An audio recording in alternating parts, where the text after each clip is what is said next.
অনেক sensitive private টিউটরের বিয়ার যখন স্টুডেন্টসরা আয়। শপিং করছি। পাতা আর মিসেস জংলি কেমন আছেন?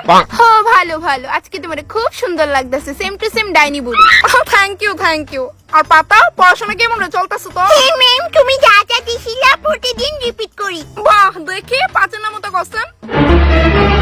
আরে ম্যাডাম, এখন দাঁড়ান, আপনি পড়াশোনার কোনো টাইম টেবিল হয় না। করছেন পাতা? 5 ওকে 5 আর 5 দোকানে 7। বেটটা কই আমার? এত করে শিখাইছি, এই নে শিখছস? হ্যাঁ আরে ম্যাডাম, আজকের দিনটা তো আপনি অন্তত চলো মা আমরা ওইদিকে যাই। 5 দোকানে 9 হয়, তাই এনো 7 কয়। এরপর তো কোনো মাস্টার বালানা।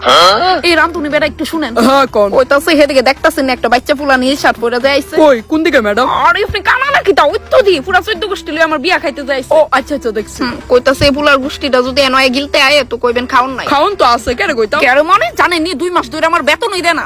শুনেন ভালাটিকে, তারা যদি এনো খাইতে আয় কইবেন খাউন তো একটু আগে শেষ হয়ে গেছে গা, কি তা তুই করতাও। কিটা কইবেন? খাউন তো একটু আগে শেষ হয়ে গেছে গা, কি তা যে করতাম। একদম রাইট।